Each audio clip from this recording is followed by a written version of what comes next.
नमस्ते मित्रों। आज मैं आपको स्वामी दयानंद सरस्वती के समोल्लास 12 में बौद्ध धर्म के विषय में बताऊंगा। जो बौद्ध धर्म है वो सबसे पहले दो पार्ट में डिवाइड हुआ था। एक को महासांधिक बोलते हैं, एक को सथवीरवादी बोलते हैं। जो महासांधिक है उसको हीनयान भी बोलते हैं, बाद में जाके हीनान बोला गया। और जो स्थरवीरवादी है उसको महायान बोला गया है। अब जो हीनयान ग्रुप है वो लोग अपरिवर्तनवादी को मानते हैं। वो बोलते हैं कि चीजें सेम रहती है, परिवर्तन नहीं होता। जबकि स्थरवीरवादी मानते हैं, परिवर्तनवाद को मानते हैं। वो क्षणिकवाद को मानते हैं। क्षणिकवाद एक सही टर्म रहेगी इसके लिए। वो सोचते हैं कि हर क्षण में चीजें बदलती रहती हैं।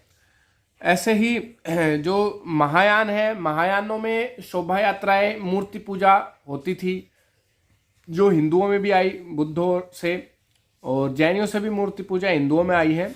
लेकिन जो महात्मा बुद्ध का और महावीर जी का जन्म हुआ था वो आसपास 540 से 590 ईस्वी पूर्व के बीच में हुआ था इन दोनों का। महात्मा बुद्ध का थोड़ा पहले माना जाता है, 30-40 साल पहले, और ये ईसा पूर्व में हुआ था। इसके बाद फिर 500, 600, 550 साल बाद ईसाई धर्म हुआ था। तो बुद्ध धर्म में हीनयान और महायान ये दो डिवीजन होते हैं। और जो महायान है उसमें भी दो है फिर बाद में, एक तो वज्रयान और एक सहजयान। अब जो वज्रयान है वो तांत्रिक चीजों को मानते हैं, झाड़ फूक को और इन चीजों को मानते हैं, अंधविश्वास को ज्यादा मानते हैं। तो ये था इनकी कैटेगरी वैसे। और अब ये जो बुद्धिस्ट होते हैं वो लोग द्वादशायतन पूजा करते हैं। द्वादशायतन पूजा में वो इंद्रियों की, मन की, बुद्धि की पूजा करते हैं। जबकि हमारे वैदिक दर्शन में ऐसा नहीं है। इन चीजों को जड़ माना गया है। मन, बुद्धि, शरीर, इसको जड़ माना गया है, और जो जीवात्मा है उसको चेतन माना गया है। तो हमेशा पूजा किसकी करनी चाहिए? चेतन चीज की करनी चाहिए। तो पूजा तो हमेशा चेतन की ही होती है, जड़ की नहीं होती। तो पूजा केवल एक ईश्वर की होती है, जो चेतन है, निराकार है, सर्वशक्तिमान है, सर्वबुद्धिमान है। जी, जो अवतारवाद की थ्योरी है वो भी मैं आपको पहले बता चुका। जो अवतारवाद की थ्योरी है वो भी गलत है। जीव और परमात्मा कभी भी एक नहीं हो सकते, और परमात्मा कभी भी अवतार नहीं ले सकता। ये मेरी पिछली वीडियो में आप देख सकते हो। अब मैं इसमें डिटेल में नहीं जाऊंगा ज़्यादा। तो जो बुद्धिज्म है वो द्वादशायतन पूजा करते हैं, और ये लोग केवल 4 द्रव्य को मानते हैं। 4 द्रव्य, आकाश, काल, जीव और पुद्गल, ये 4 द्रव्य को मानते हैं। ऐसे जैनी लोग हैं वो 6 द्रव्य को मानते हैं। और जो हमारा वैशेषिक दर्शन है, जो वैदिक दर्शन है, उसमें 9 द्रव्य को माना गया है। 9 द्रव्यों में 5 तो पंच महाभूत आ गए, जिसमें पृथ्वी आदि ये आ गया। फिर उनके अलावा काल, दिशा, आत्मा और मन ये आ गया। तो ये वैशेषिक दर्शन था जिसमें है। तो अब ये लोग कई मानते कि भाई जो संसार है वो शून्य से शुरू हुआ है। तो ये लोग मानते हैं कि संसार है वो शून्य से शुरू हुआ है। अब शून्य से शुरू कैसे हो सकता है? ये चीज स्वामी दयानंद सरस्वती ने भी बताई है अपने आप। जो विद्यमान वस्तु रहती है भाई, जो प्रकृति है, वो प्रलय के टाइम पे सूक्ष्म रूप में हो जाती है, तो वो शून्य नहीं हो सकती। तो जो विद्यमान वस्तु शून्य रूप नहीं हो सकती, सूक्ष्म हो सकती है। ये महर्षि दयानंद जी ने बताया कि जो वस्तु रहती है, जो इस चीज, जैसे प्रकृति है, जीव है, जीवात्मा है, ये कभी भी शून्य नहीं हो सकते। ये अपने सूक्ष्म रूप में चले जाते हैं प्रलय के टाइम पे।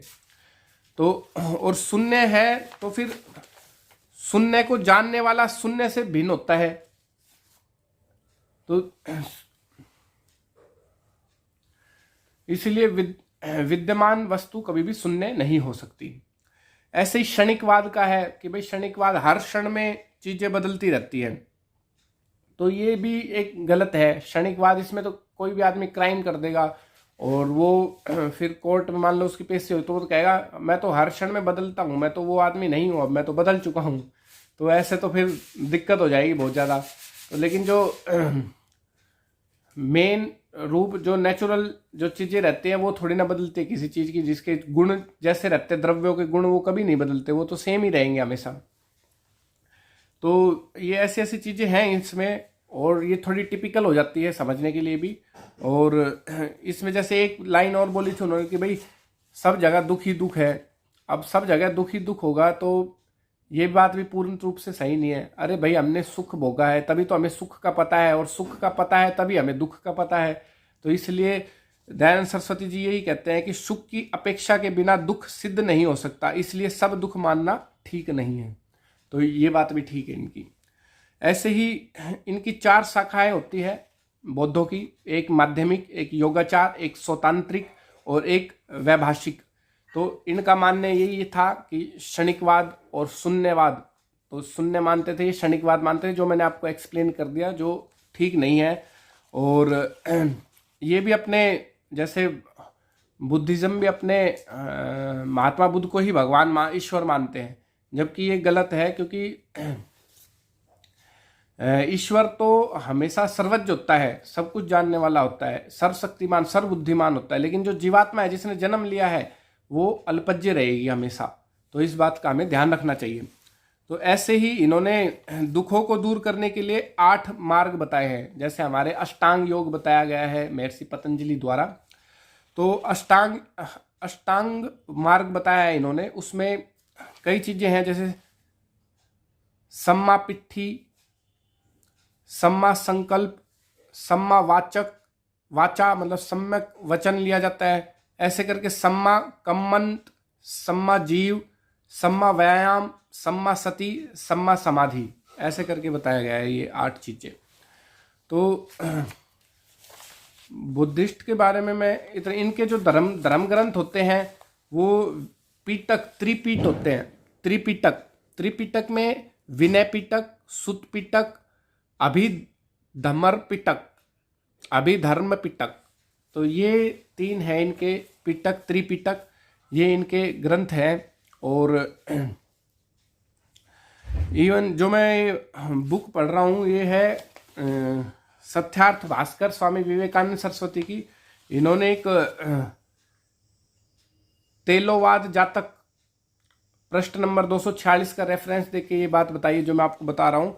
इसमें ये बताया कि जो बुद्ध की मृत्यु हुई थी वो चुंदकमार पुत्र द्वारा परोसे गए सुअर के मांस खाने से उत्पन्न उदर रोग के कारण हुई थी।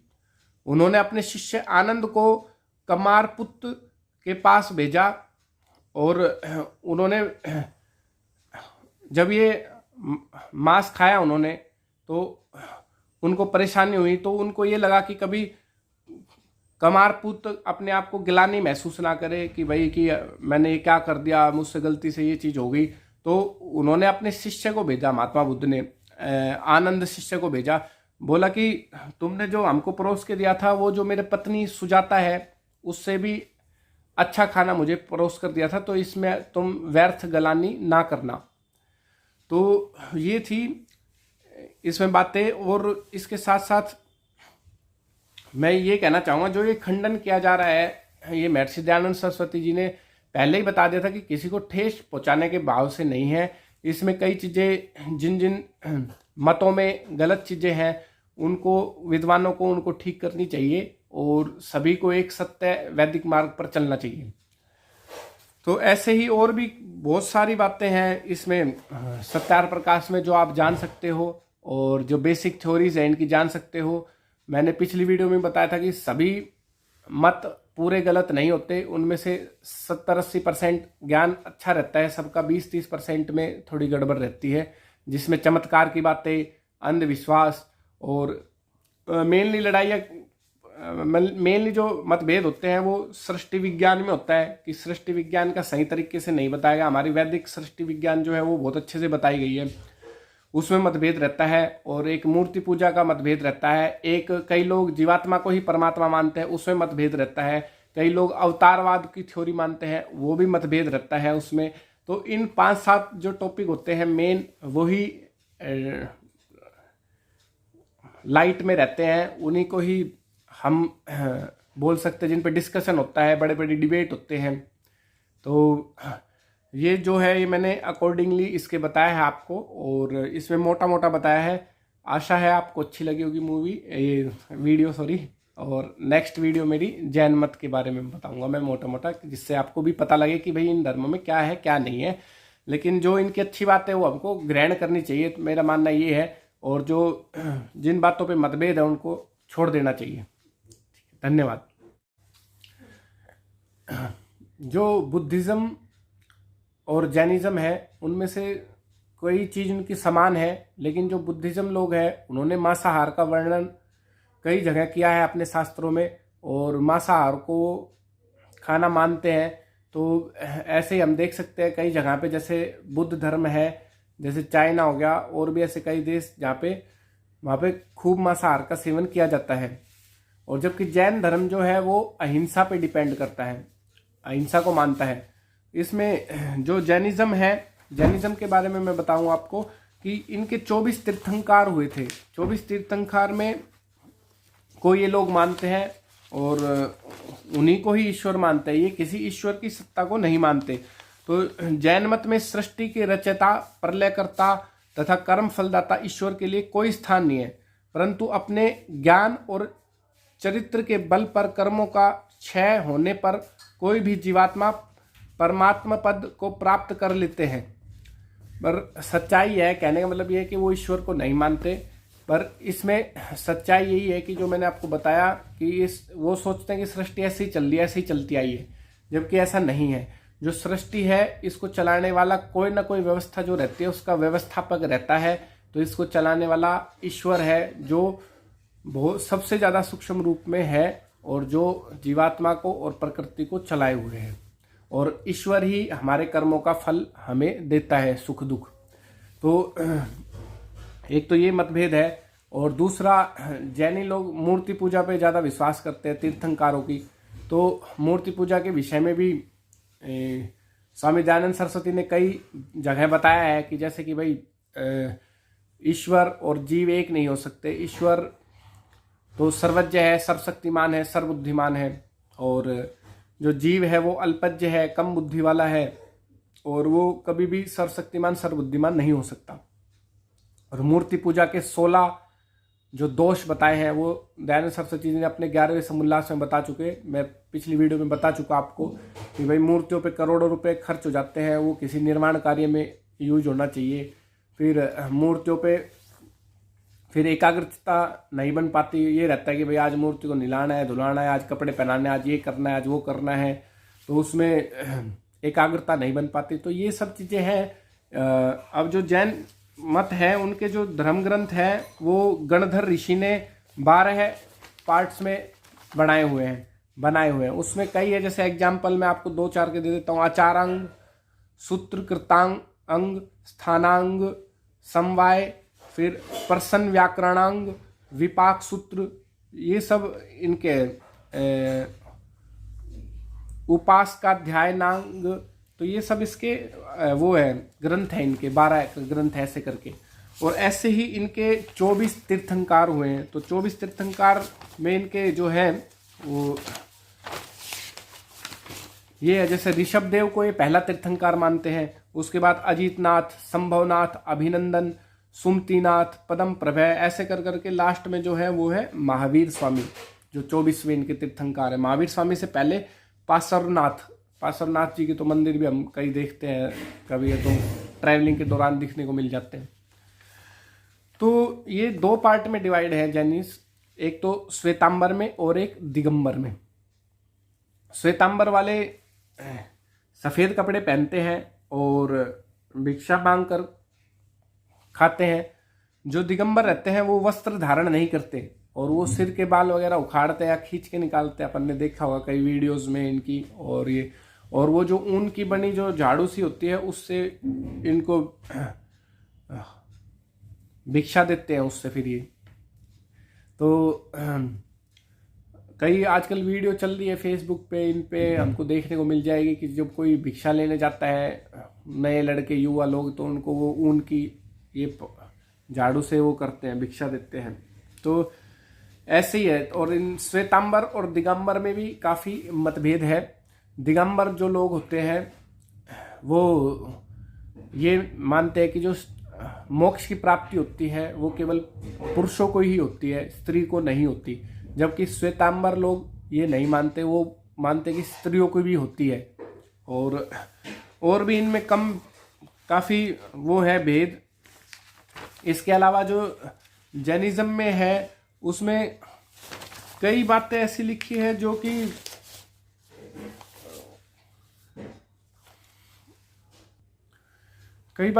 जिसमें काफी मतभेद है। जैसे कई जो श्वेतांबर लोग हैं वो महावीर का पहले ब्राह्मणी के गर्भ में आना और फिर इंद्र द्वारा गर्भ हरण कर त्रिशला के गर्भ में जाना बताते हैं। जबकि दिगंबर लोग ऐसा नहीं मानते, वो त्रिशला के गर्भ से ही उत्पत्ति मानते हैं। तो और भी इनकी कई ऐसी बातें लिखी हुई है जिसमें गणित विद्या है जो इनकी, तो जो जैसे 4-4 कोस के बिच्छू, 48 कोस की जू, ये रतन सार का रेफरेंस मैं आपको दे रहा हूँ जो बोल रहा हूँ।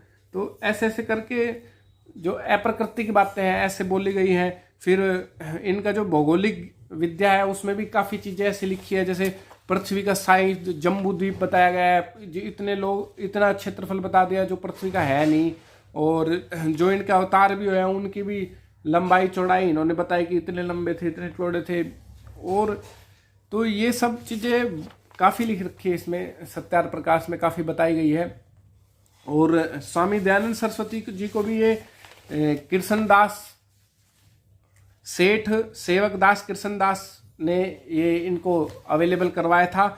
और प्रकरण रत्नाकर मुंबई में छपा था, उसका रेफरेंस लिया है। और काशी जैन प्रभाकर यंत्रालय से भी इनके ग्रंथ मिले थे।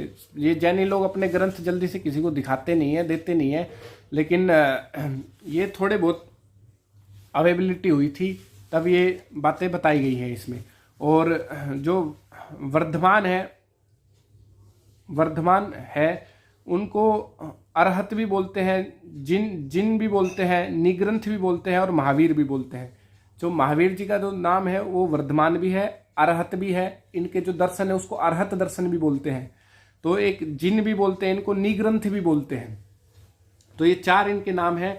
अब मैंने आपको बता दिया कि ईश्वर की सत्ता को नहीं मानते, तो मैंने पिछली वीडियो में बता दिया था कि कैसे प्रत्यक्ष प्रमाण से, अनुमान प्रमाण से और शब्द प्रमाण से ईश्वर की सत्ता कैसे है। जैसे प्रत्यक्ष तो हम योग लगाएंगे तभी ईश्वर का देख पाएंगे प्रत्यक्ष रूप से। उसके बाद जब हम अनुमान कैसे होता है ईश्वर का, जब भी हम कोई गंदा कार्य करने जा रहे हैं, गलत कार्य करते हैं, तो हमारे अंदर से गलाने की भाव आता है, रुक जा का भाव आता है, तो वो ईश्वर का ही है, तो वो ईश्वर ही करता है। तो ये अनुमान लगाया जा सकता है कि भाई कुछ न सत्ता है जो हमको इस काम से रोक रही है। उसके बाद शब्द प्रमाण मैंने बता दिया, हमारे ऋषि मुनियों ने काफ़ी बताया ईश्वर के बारे में, और हमारे वैदिक दर्शनों में काफ़ी इसके बारे में बताया गया है।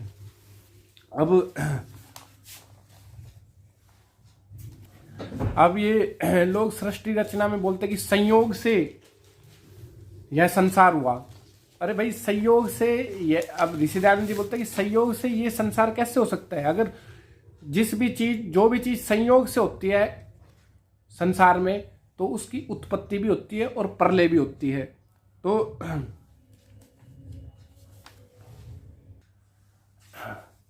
इसलिए यह जगत हमेशा से नहीं चला आ रहा, इसमें प्रलय भी होती है और इसकी उत्पत्ति भी होती है। अब ये लोग बोलते हैं कि हमेशा से चला आ रहा है, तो इस बात में भी मतभेद है। तो ऐसे कर करके कई चीजें हैं, जैसे आत्मा घटता बढ़ता है, और भी कई है। जैसे हमारे जो साधु है वो कुछ भी करे तो उनकी ही बात माननी चाहिए, चाहे वो चरित्रहीन भी हो।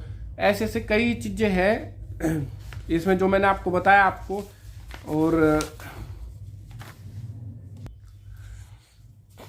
अब अहिंसा की बात में यह है कि जो मथुरा के राजा का नमुच्ची नामक एक दीवान होता था, उन्होंने इन जैन यतियों ने अपना विरोधी समझकर मार डाला, तो यहाँ पे हिंसा हुई। और ऐसे ही अस्वाभाविक और असंभव बातें बहुत हैं, जैसे कि चंद्रमा को सूर्य से बड़ा बताया, पृथ्वी समतल बताई, असंख्य योजन लंबी चौड़ी बताई। तो ये सब देखने के लिए आप 12वां समोल्लास पढ़ सकते हैं स्वामी दयानंद सरस्वती जी का।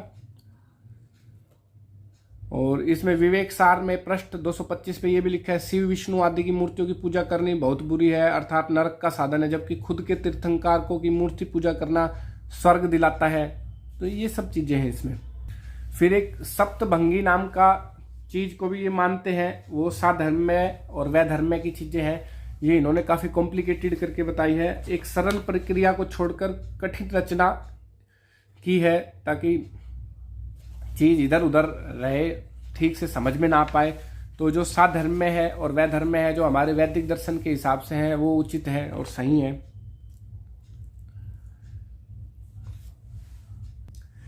इनमें भी तारापंथ करके कई जैनी होते हैं, जो जैनियों की मूर्ति पूजा का विरोधी संप्रदाय है ये। तो तारापंथ एक विरोधी संप्रदाय है जैनियों में मूर्ति पूजा का। अब इस बुक में कई और भी चीजें दे रखी, जैसे दिगंबर मानते हैं कि तीर्थंकर नग्न रहते थे, जबकि श्वेतांबर इसके विपरीत उनको वस्त्रधारी मानते हैं। फिर जो श्वेतांबर की मान्यता है कि 19वें जो तीर्थंकर है मल्लीनाथ जी, वो स्त्री थे, जबकि दिगंबर उन्हें पुरुष मानते हैं।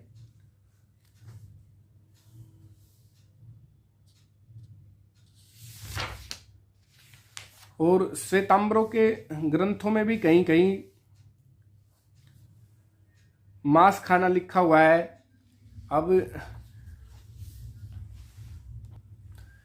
जिसका श्वेतांबर भी आजकल इस चीज का विरोध करने लग गए हैं, लेकिन पहले इनके जो ग्रंथों में था वो ऐसा था। तो इसलिए मैं कहता हूं कि अगर आपको 100% ज्ञान शुद्ध लेना है, धर्म के बारे में जानना है, बाकी तो सब मत है, धर्म नहीं है। तो धर्म तो एक ही है, वो है सत्य सनातन वैदिक धर्म। तो अपने ज्ञान को 100% लेने के लिए वैदिक साहित्यों से जुड़े, वैदिक विचारधारा से जुड़े और अंधविश्वास इन चीज़ों से जाएं। और दूसरे मत की जो अच्छी बातें हैं उनको भी ग्रहण करना चाहिए, लेकिन उनकी बातें 70% 60% इतनी लगभग ठीक रहती है, 20-30% उनमें भी वो है। और हमारे भी जो पौराणिक चीज़ें हैं उनमें भी 70% चीज़ें 80% चीज़ें ठीक है, 10-20% वहाँ पे चमत्कार ढोंग पाखंड दिखाया, वो भी गलत है, वो नहीं मानना चाहिए। तो हमेशा सत्य को अपनाओ बस। तो बस यही था आज का वीडियो मेरा, और ये यहीं पे ख़त्म होता है। आगे की वीडियो देखते रहिए। धन्यवाद।